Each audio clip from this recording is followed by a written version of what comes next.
بسم الله الرحمن الرحيم الحمد لله رب العالمين الرحمن الرحيم مالك يوم الدين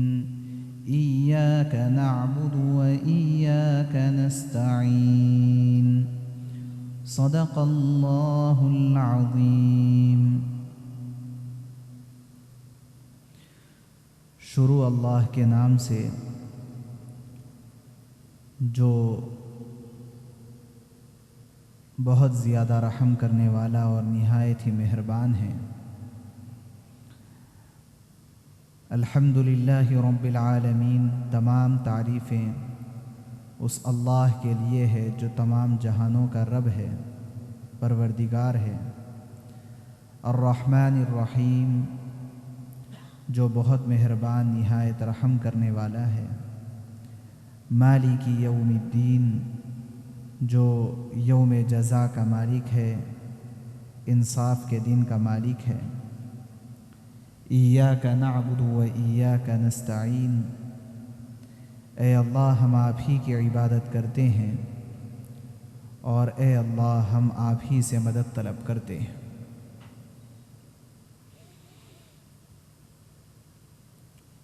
گزشتہ یہ بات آئی تھی مسلم شریف کی روایت کے حوالے سے کہ جب بندہ سورہ فاتحہ کی تلاوت شروع کرتا ہے تو اللہ تبارک و تعالیٰ کی جانب سے بھی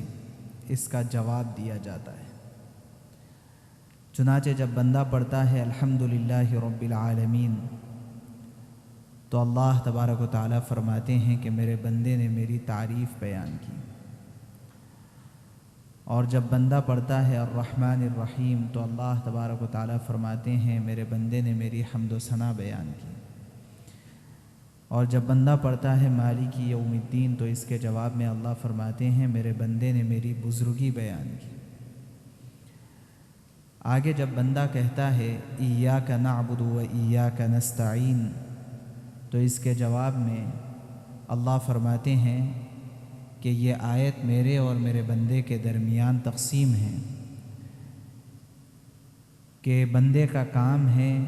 عبادت کرنا اور میرا کام ہے اس کی مدد کرنا۔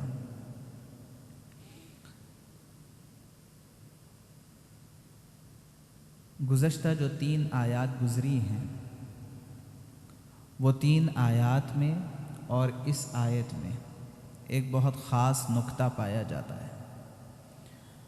اور اس کو سمجھنا ہمارے نمازوں میں لطف کے دوبالا کر دینے کا ذریعہ ہے، خاص طور سے نمازوں میں، بقیہ عمومی طور پر جب کبھی سورہ فاتحہ کی تلاوت کی جائے، کہ شروع کی 3 آیات میں اللہ تبارک و تعالیٰ نے جو اسلوب، جو انداز اختیار فرمایا ہے وہ ایسا انداز ہے جیسے کسی غائب کے ساتھ بات کی جا رہی ہے۔ یعنی مثلا یہ ہے کہ ہم اگر کسی غائب شخص کے سلسلے میں کچھ کہیں گے تو ان کا نام لے کر کے کہیں گے، اور جب سامنے والے سے بات کریں گے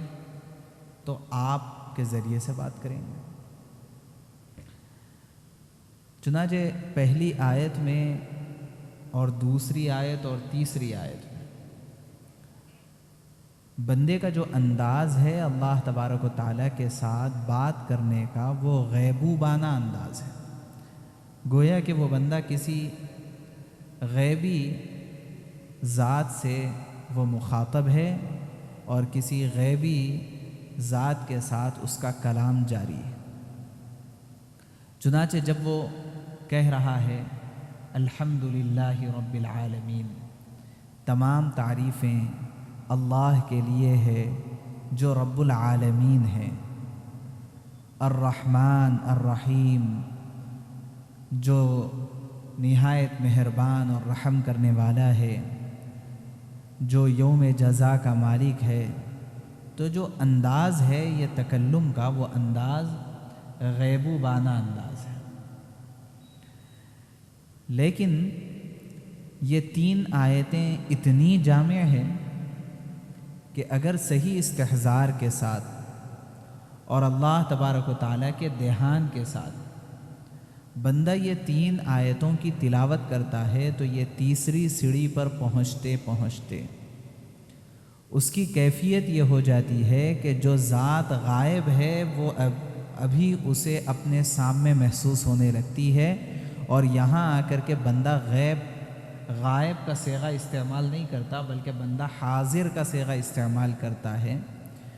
اور بندہ کہتا ہے ایاک نعبد و ایاک نستعین، اے میرے پروردگار ہم آپ ہی کی عبادت کرتے ہیں اور آپ ہی سے ہم مدد مانگتے ہیں۔ یہاں سوال یہ پیدا ہو سکتا ہے کہ یہاں آ کر کے آپ اور اس سے پہلے وہ، یہ جو فرق ہے اسلوب کا، یہ فرق کیا ہے؟ تو اس کا جواب یہی ہے کہ یہ اسلوب کا فرق دراصل بندے کی جو کیفیت اس سورت کے پڑھنے کے وقت ہونی چاہیے، اس کیفیت کا ڈیفینیشن ہے کہ کیسی کیفیت ہونی چاہیے کہ ٹھیک ہے تھوڑی دیر تو آپ کی کیفیت یہ ہو کہ آپ اللہ تبارک و تعالیٰ سے اس حال میں کلام کر رہے ہیں کہ اللہ تبارک و تعالیٰ کی ذات ایک مغیبات میں سے ہے، لیکن یہ کیفیت بہت زیادہ دیر تک نہیں رہنا چاہیے، بہت جلدی آپ کو ایسی کیفیت میں آنا چاہیے کہ آپ گویا کہ اللہ تبارک و تعالیٰ سے ڈائریکٹ کانٹیکٹ کر رہے ہیں۔ اس لیے یہاں آ کر کے ایاک نعبد و ایاک نستعین، ہم آپ ہی کی عبادت کرتے ہیں اور آپ ہی سے مدد طلب کرتے ہیں۔ یہاں ایک اور بات عربی گرامر کے لحاظ سے جو غور کرنے کی ہے وہ یہ کہ جب یہ کہنا ہو کہ آپ کی عبادت کرتے ہیں تو نعبدو کا، اور آپ سے مدد چاہتے ہیں تو عربی کا لفظ آئے گا نستعین کا، لیکن بہت کم بہت خاص مواقع پر یہ طریقہ استعمال کیا جاتا ہے کہ جو کا بعد میں آنا چاہیے تھا اس کو ایاکا کے ذریعے پہلے لاتے ہیں، نعبدو کا نستعینو کا، اس کے بجائے ایاک نعبدو و ایاک نستعین۔ دونوں میں فرق کیا ہوتا ہے؟ نعبدو کا اس کا ترجمہ ہوگا ہم آپ کی عبادت کرتے ہیں، نستعین کا ہم آپ سے مدد چاہتے ہیں، لیکن جب اسی کو ایاک نعبدو کہیں گے تو مطلب ہو جائے گا آپ ہی کی عبادت کرتے ہیں اور آپ ہی سے مدد طلب کرتے ہیں، یعنی نہ عبادت میں ہم آپ کے ساتھ کسی اور کو شریک کرتے ہیں اور نہ ہی استعانت میں مدد چاہنے میں آپ کے ساتھ کسی اور کو شریک کرتے ہیں۔ یہاں گویا کہ بندے کو تعلیم بھی دی جا رہی ہے کہ اللہ کے ساتھ نہ عبادت میں شرک جائز ہے اور نہ استعانت میں بھی ادنا قسم کا شرک جائز ہے، اسی کے ساتھ ساتھ بندے سے یہ اعتراف کروایا جا رہا ہے اور اقرار کروایا جا رہا ہے کہ بندہ خود اپنی زبان سے کہہ رہا ہے کہ ہم آپ ہی کی عبادت کرتے ہیں، آپ ہی سے مدد چاہتے ہیں، اور ہر نماز کے صرف فرائض میں 4 مرتبہ اور پھر نوافل وغیرہ شمار کر لیے جائیں تو پتہ نہیں ایک دن میں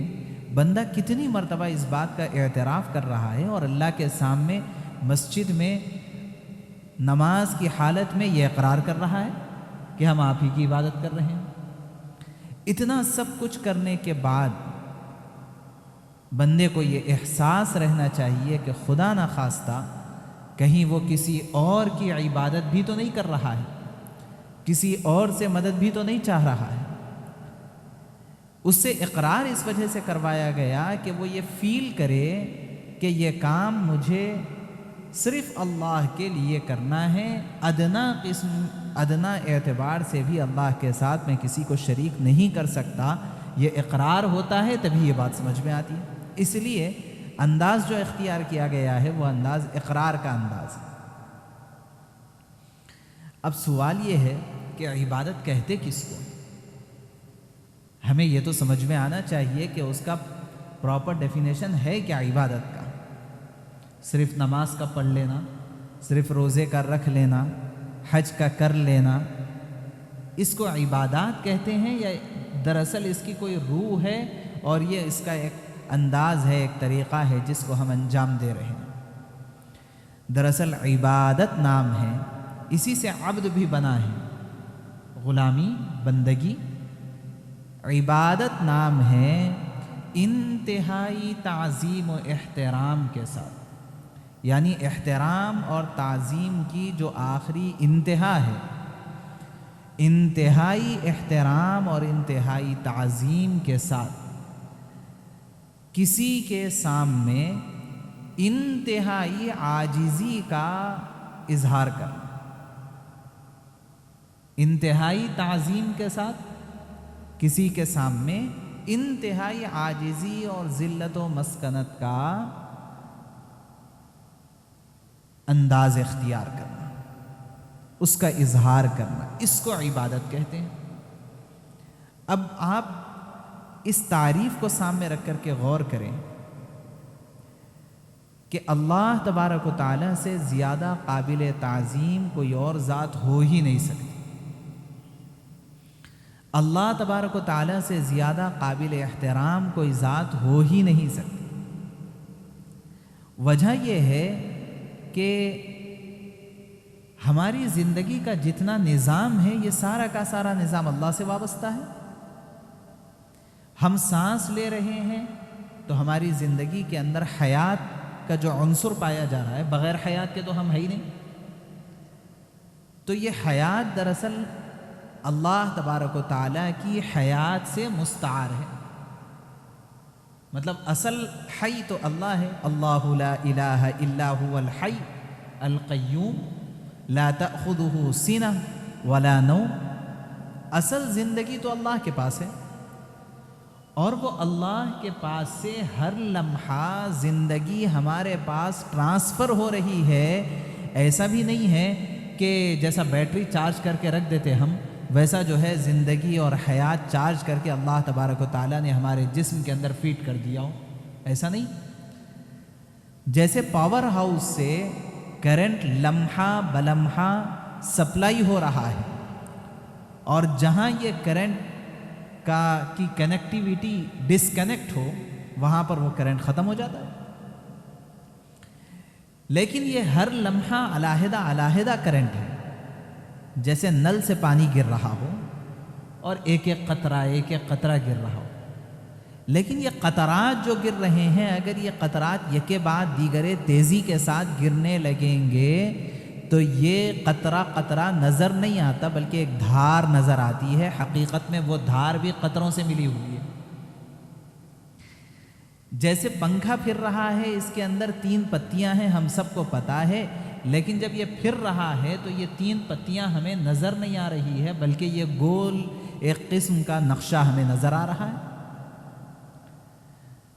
ایسے ہی اللہ تبارک و تعالیٰ کی جانب سے حیات، اللہ کی جانب سے ارادہ، اللہ کی جانب سے سماعت، اللہ کی جانب سے سماعت اور اللہ کی جانب سے بصارت، کہ دیکھنے کی جو طاقت و قوت ہے، ایسا نہیں ہے کہ یہ آنکھ کی پتلی کے اندر فیڈ کی گئی ہے، بلکہ اللہ اپنی بصارت سے ہر لمحہ ہمیں یہ بصارت ٹرانسفر کر رہے ہیں، جس کے نتیجے میں ہم بصیر ہیں، جس کے نتیجے میں ہم سمیع ہیں، جس کے نتیجے میں ہم حی ہیں۔ ورنہ یہ ہماری اپنی کوئی ذاتی صفات نہیں ہے، بلکہ اللہ کی صفات ہے جو ہمیں دی جا رہی ہے۔ اس کو سامنے رکھ کر کے ہمیں سمجھنا چاہیے کہ ہماری زندگی کا جتنا نظام ہے اور جو کچھ ہم کھا رہے ہیں، پی رہے ہیں، جو سانس لے رہے ہیں، کسی بھی چیز کے اندر ہم اپنے آپ کو یہ نہیں کہہ سکتے ہیں کہ میرا وجود اصلی ہے، بلکہ دراصل میرا وجود عارضی ہے۔ عارضی ٹیمپرری ہونے کے معنی میں نہیں، بلکہ ہم ڈیپینڈنٹ ہے اللہ تبارک و تعالیٰ کے وجود پر۔ اگر اللہ ہمیں وجود نہ دے تو ہم رہ بھی نہیں سکتے، ہم کھا بھی نہیں سکتے، ہم پی بھی نہیں سکتے، بلکہ ہمارا وجود ہی نہیں ہے تو دوسری چیزیں کیا ہے؟ جب یہ پوری ڈیپینڈنسی ہے اللہ تبارک و تعالیٰ کے وجود پر، تو پھر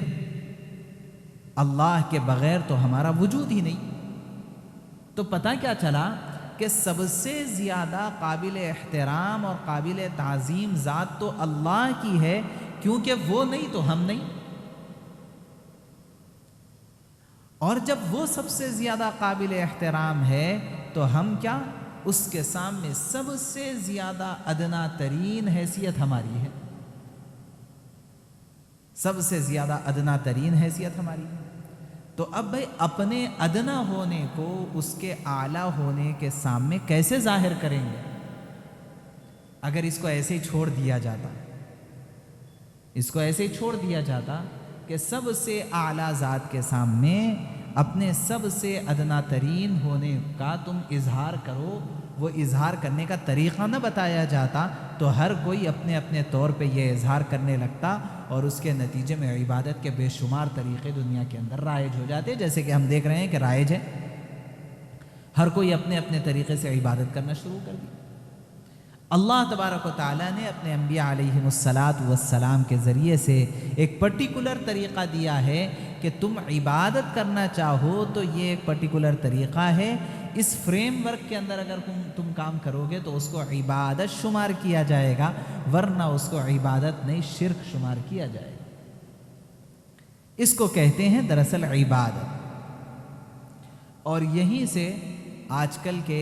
بہت سارے ہمارے پڑھے لکھے کیا کہا جا سکتا ہے، پڑھے لکھے جہلا کہا جا سکتا ہے ان ہمارے ساتھیوں کو جن کا یہ کہنا یہ ہے کہ یہ عبادات، یہ معاملات اور یہ دین، یہ ساری چیزیں ہمارے لیے کام کی نہیں ہیں، بلکہ ہم ایتھسٹ ہیں، ان کا کہنا ہے، اور اس کو بہت فخر کے ساتھ وہ آج کل کہہ رہے ہیں، کیونکہ وہ یہ کہتے ہیں اور ان کا ورلڈ ویو یہ ہے کہ بھئی اسلام دراصل اپنے ماننے والوں کو غلام بناتا ہے، اپنے ماننے والوں کو اسلام پابند بنا دیتا ہے، اور پابندی یہ انسانی فطرت کے ایک ہیومن نیچر کے خلاف ہے۔ ہیومن نیچر یہ ہے کہ وہ آزاد رہنا چاہتا ہے۔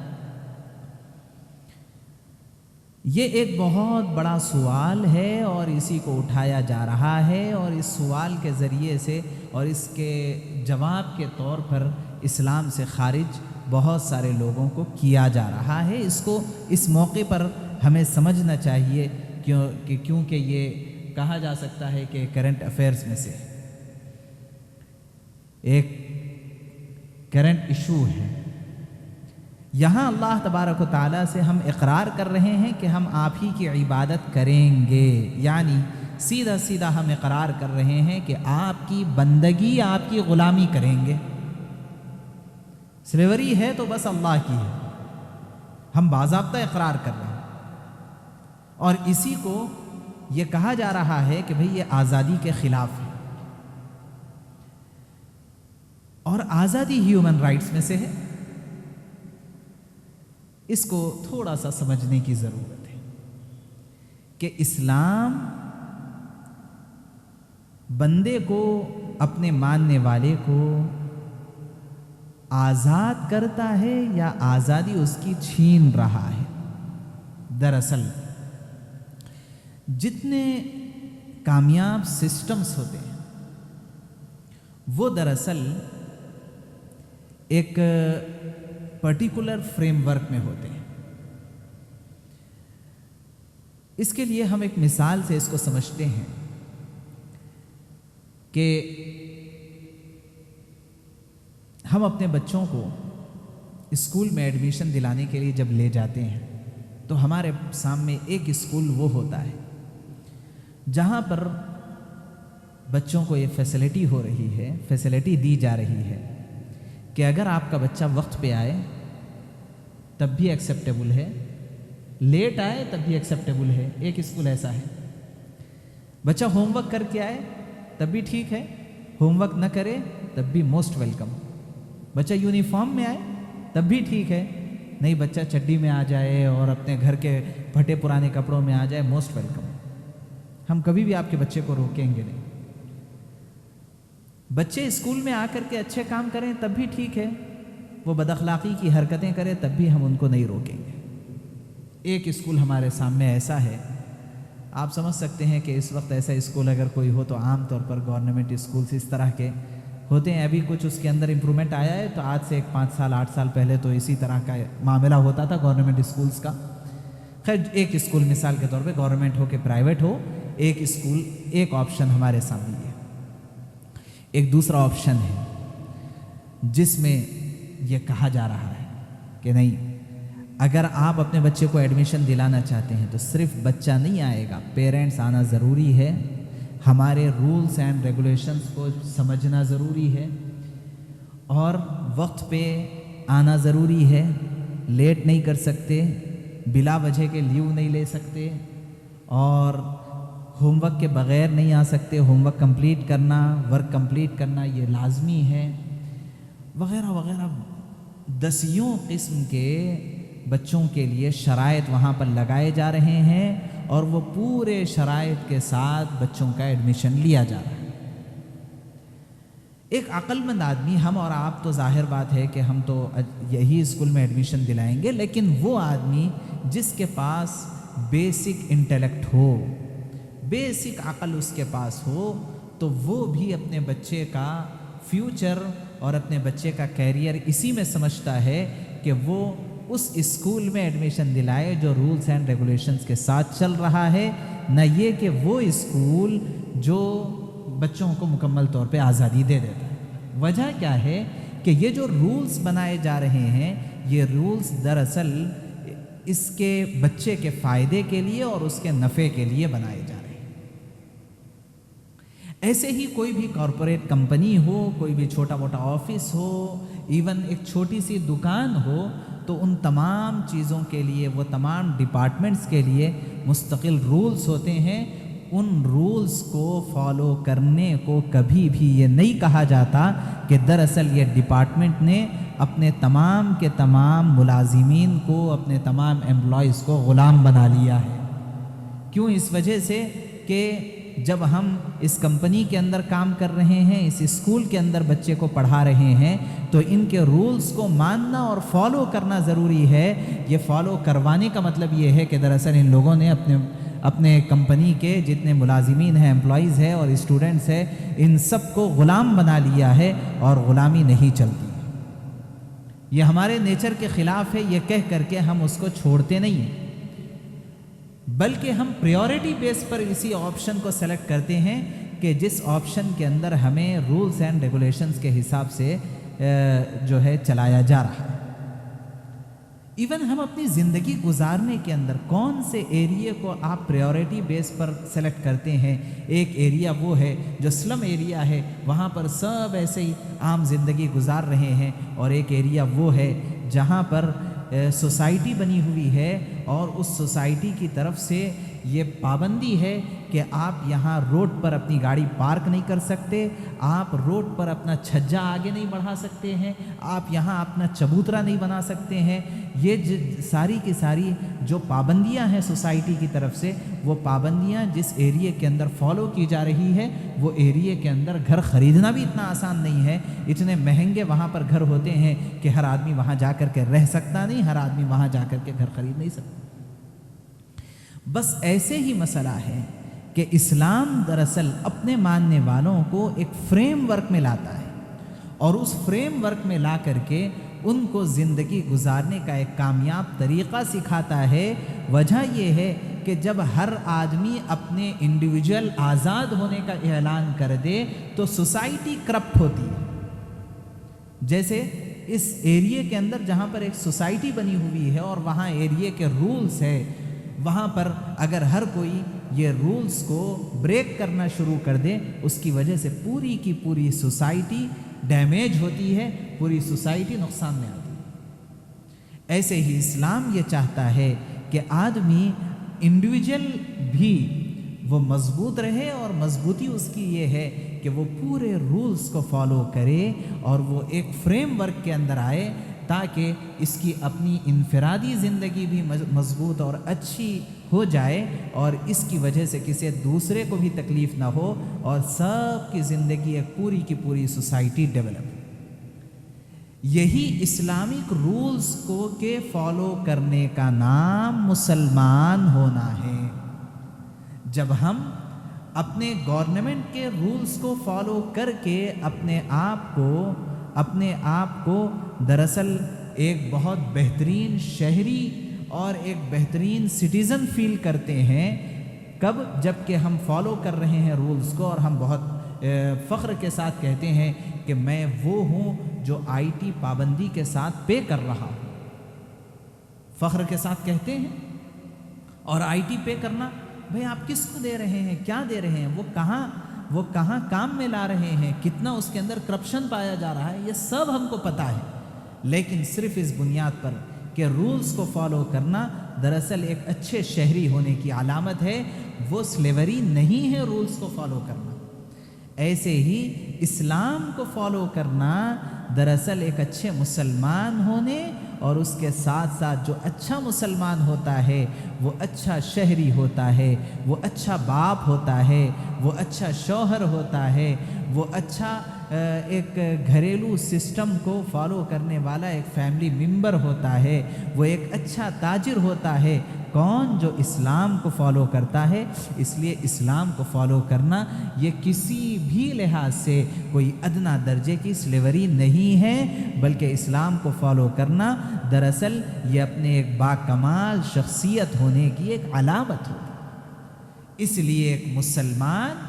جیسے وہ ایک سٹیزن جو رولز کو فالو کر رہا ہے، وہ پورے فخر کے ساتھ کہہ رہا ہے میں آئی ٹی پے کر رہا ہوں، ویسے ہی ایک مسلمان پورے فخر کے ساتھ کہتا ہے ایاک نعبد، اے اللہ میں آپ کی عبادت کر رہا ہوں۔ عبادت کس کو کہتے ہیں؟ یہی عبد سے بنا ہے۔ عبد دراصل کہا جاتا ہے اللہ تبارک و تعالیٰ کے ماننے کے معاملے میں ہر لحاظ سے اپنے آپ کو سرنڈر کر دینا، اپنے آپ کو سرنڈر کر دینا۔ جیسے ہم گورنمنٹ کے رولز کے سامنے سرنڈر کیے ہوئے ہیں اپنے آپ کو، ایسے ہی ہم اللہ کے قوانین کے سامنے اپنے آپ کو سرنڈر کیے ہوئے ہیں۔ اسی کو کہتے ہیں عبادت، اور اسی کا اقرار ہو رہا ہے ہر نماز میں ایاک نعبد کے ذریعے سے۔ اور جب عبادت ہوتی ہے تو استعانت ہوتی ہے۔ پتہ چلا کہ جب ہم یہ چاہتے ہیں کہ اللہ تبارک و تعالی ہماری مدد کریں، تو ہمارا کام ہے کہ ہم اللہ تبارک و تعالی کی عبادت اور بندگی کریں۔ یہ کچھ ایاک نعبد کے سلسلے میں تھوڑی سی تفصیل ہے، کچھ اور اہم بات اس سلسلے میں ہم سب کو ذہن میں رکھنا ہے، انشاءاللہ وہ اگلے اتوار کو آپ کے سامنے پیش کی جائے گی۔ اللہ سے دعا ہے اللہ ہم سب کو کہنے سننے سے زیادہ عمل کی توفیق نصیب فرمائے۔ سبحان اللہ و بحمدہ، سبحانک اللہ۔